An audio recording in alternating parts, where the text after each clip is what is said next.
With a Gateway Essential PC, you know exactly what you're getting. Monitor, great software, award-winning tech support, and free internet access, all for $28 a month. No mystery there. Call 1-800-GATEWAY for a Gateway Essential PC with an Intel Celeron processor.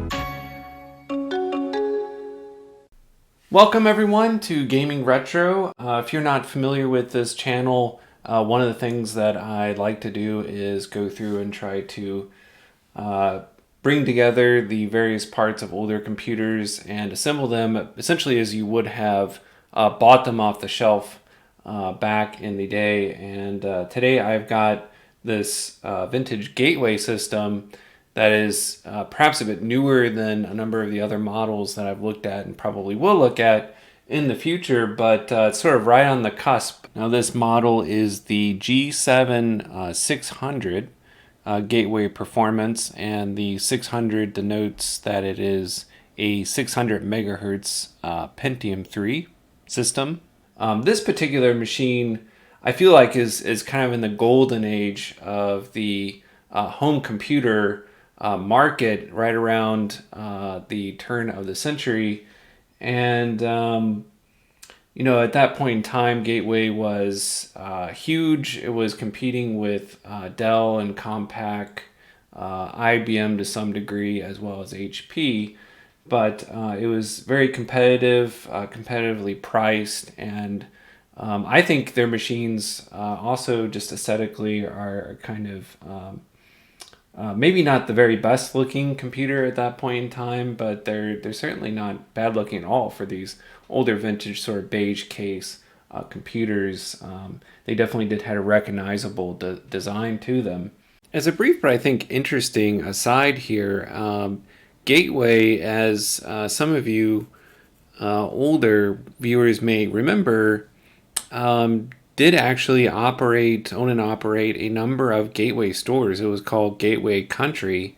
And, we have Apple stores today and a few Microsoft stores, but this idea of individual computer companies, owning and operating their own retail stores was kind of a new idea back in the mid-90s when they started opening these stores. Now, it only lasted about 8 years. They closed just about all the stores, I think, by 2004, 2005. And Gateway as a company didn't last a whole much longer. They actually got acquired by Acer in 2007. So the Gateway brand is still out there, but it is owned by Acer. Now, in terms of the various components, we'll take a closer look at the computer here in a moment, but perhaps the most interesting thing here is the monitor, which is a 15-inch LCD, so an early LCD monitor, and you could have gotten this monitor with the system in 2000, which is when the computer was manufactured. However, you would be paying out the nose for it, basically. It probably would have been more expensive than even a 19-inch CRT monitor at that point in time, because there just weren't that many of these LCD monitors out there and available on the market. So chances are good that actually if you got this system and you didn't have several extra $100 laying around, you would have gotten a CRT. Either a 15 or a 17-inch CRT monitor would have been more common than this LCD, but I happened to find this one at a thrift store, so it was extremely affordable, and I didn't have the CRT, so I haven't quite gotten that full package yet. But I'm satisfied because, this is the correct time period. It's got the same logo and everything, and you could have bought one of these. Again, just would have been quite a bit more expensive than your standard CRT, which, if you know anything about these older LCDs, the picture quality was okay, and there were some advantages, but in general, the CRTs of the time were still much better than these LCDs. So it makes it a little ironic, perhaps, that they were extra expensive. But, one of the advantages is that this is, maybe 10 pounds or something. And the CRTs, the larger ones at the time, were, the 40 to 60 pound range. So people definitely gravitated towards these LCDs as soon as they could, for the most part. A lot of much less weight, and they took up less room on your desktop as well. It was a nice advantage. Now the speakers, these are pretty standard. These Cambridge Soundworks speakers. You could have gotten, instead of the Cambridge Soundworks, these were very common as well as the Boston speakers, either the BA 735 or 635. So they came in a smaller variety as well. These were better speakers, so these would have been an upgrade to these Cambridge Soundworks speakers, which weren't bad, but they had no connectivity for a subwoofer or anything like that, and these guys did. So really quite good speakers, these Boston speakers. I've looked at another video. I can post the link here in the description. I have actually looked at the Media Theater speakers from Boston, which were very similar speakers, but really actually top of the line within that series of speakers by Boston. So I saw quite a few of those sold with these systems as well. The keyboard, not anything really special with the keyboard. It is the, I think, correct keyboard for the system. They did come out with a number of varieties of this keyboard with the Pentium III systems. Some of them did have buttons on the top, so this is probably an earlier version because it doesn't have all those short key buttons at the top. But yeah, it's a rubber dome keyboard. It doesn't feel terrible. It's not overly mushy or anything like that. So it's of decent quality, but it's nothing really all that special. So that just about completes the system. There is the mouse, which is a Gateway mouse. It's actually a Microsoft mouse, and they just put the Gateway logo on, as many manufacturers did at the time. Simply basically passed their peripherals as their own, even though they're manufactured by Microsoft or some other company. So let's go ahead and boot the system up, see what it looks like. I've got Windows 98 loaded. It's pretty standard stuff there. But you can see how the LCD still, I think, looks pretty good. And then from there, we'll open up the case and see what we've got inside. Now, I did want to point out, as this loads up, a couple of things here. One is that there are, as you probably noticed, two CD-ROM drives. So there's a regular CD-ROM drive on this, and then a CD-ROM rewrite drive. And most likely this would have been aftermarket, so probably would not have sold with this rewrite drive and would have been added a little later, probably sometime in the early 2000s. And these were actually quite expensive when they first came out, these CD burners. It does have a zip drive, and I just also want to point out, because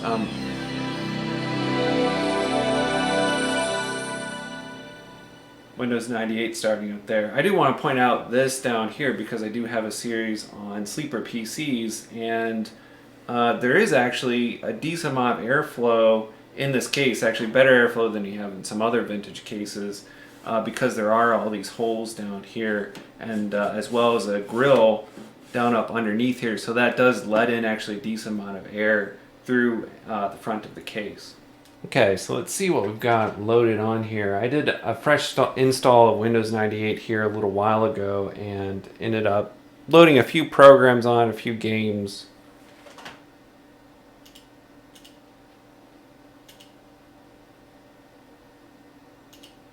Actually, let's take a look at the system first.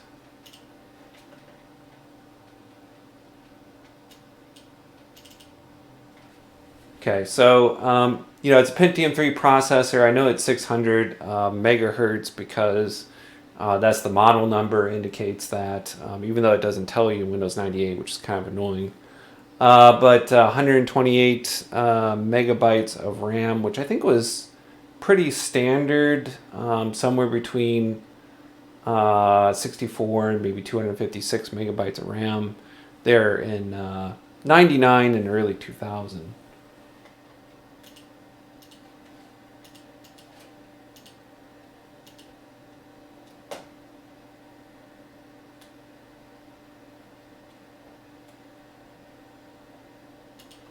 Now, I can actually play more advanced games than SimCity 2000, but this one doesn't require a CD, and I was still playing a decent amount of SimCity 2000, I think, in in 2000. That in SimCity 3000. Reticulate blind.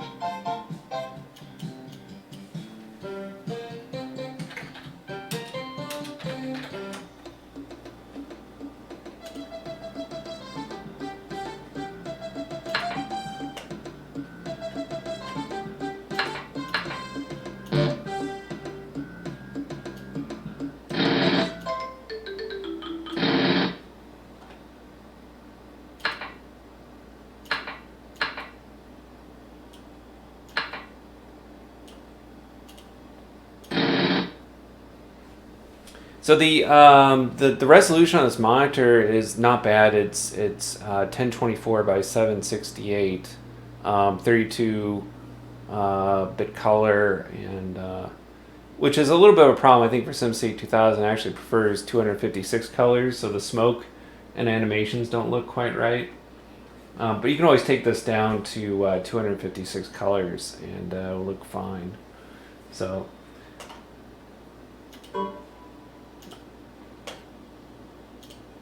not a whole lot to look at there. The monitor works okay. It does have a little bit of a bright spot that you may be able to make out here, but I don't know. The LCDs, another advantage is that they're easier on the eyes, so at least it has that going for it. Take a look at the back of the case here. Power supply, I've got the I/O here, and it's kind of nice the way that they color code these. The PS2 ports, orange for keyboard, I believe, and mouse is pink. And you can see the video card here, VGA. This would be a sound card. I can't remember which it is. We'll take a look when we open up the case. And then standard dial-up modem down here.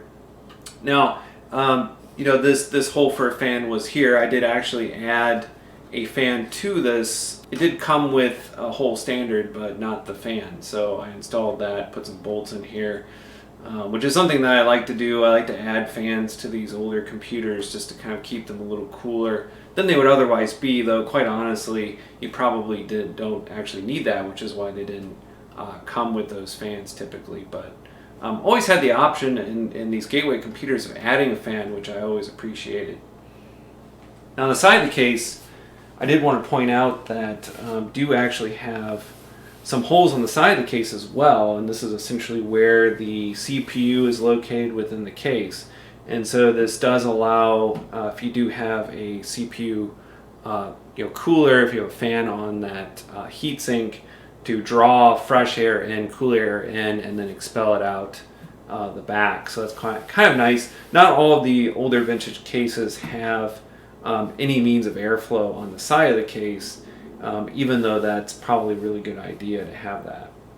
Okay, let's take a quick look at the interior of the case. Now most of the case is plastic. However, the side panel here that actually you remove to access the motherboard and so forth is metal, and it is a nice solid metal panel. And as far as removing these, putting them back on and so forth, they're pretty easy to work with. There's definitely worse cases out there from about this time period. So it just has a couple screws on the back. They're easy to take off. The panel just slides right off once you get the screws off. So we've got on the interior here, you'll notice this plastic piece here. So basically this was designed to funnel the heat up from the CPU heatsink up through here and actually up into the power supply, and then injecting it out the back that way. So it was a common design at the time, though it's honestly not that great because you're drawing up all that heat and adding that heat to a power supply that already generates a decent amount of heat. So I can't imagine that's in the long term really good for the power supply. So a better alternative would of course be to set up fans in the front and the back and getting it blowing out this way. This particular CPU, the slot 1 processor that's in here, I don't know whether you can see that, but does not have a fan on it, so it's just the CPU heatsink to cool it down. So we've got the video card here. It's a 128 Rage VGA card. We've got Turtle Beach down below there, and then the modem underneath. And so I'll take a couple of these cards out and take a closer look at them. Got one 120 megabyte stick of RAM in there, and you probably could have gotten, I would imagine, at least up to like 768 probably. I'm imagining this motherboard will take up to 3 256 megabyte sticks, looks like. So you can definitely add more RAM. There's definitely room for that. Here's the fan that I added in the back just to kind of help a little bit with airflow. I did forget to mention the hard drive, and that is a 20 gigabyte hard drive, which was again pretty standard right around the year 2000. Okay, I've got the video card and sound card here. The video card is a Rage 128, and this was a quite a common VGA video card that would fit into a AGP slot, so one of the original AGP slots that this computer has, which is good. I mean, these cards are generally better than their PCI equivalents. Now, these, I'm not actually sure if this one's 16 or 32 megabytes. There were a number of different versions of the Rage 128. But it's probably one or the other, 16 or a 32 megabyte version. And this particular card was released in 1998, and probably would have been a decent competitor, I would think, for the Voodoo 2 card. I think it's about that vintage, if you're familiar with that card. And then over here is the sound card. This one also is pretty decent. This is the Turtle Beach Santa Cruz with PCI connectivity. And I mean, these cards, I've used them quite a lot in these older builds, particularly for Windows 95 through Windows XP. I know they're not quite the best for DOS emulation. Probably would go with a Sound Blaster instead in that case, but not bad at all for Windows 9X and Windows XP too. Seems to work just fine typically for that as well. Well, there you have it, folks, the Gateway Performance G7600. One of several different models that Gateway had, performance models that they had around the late 90s and early 2000s, and would have been among the very last of the white or beige case designs from Gateway before they went on, like many manufacturers, to the kind of black and silver standard cases. So thank you very much for watching, and I hope you enjoy this series, again, where I'm going through and trying to put together these full systems that you would have been able to purchase 20 plus years ago. Feel free to check out some of the other videos, some of the other computers I reviewed. There will be a lot more coming up here in the near future, so please come back and take a look.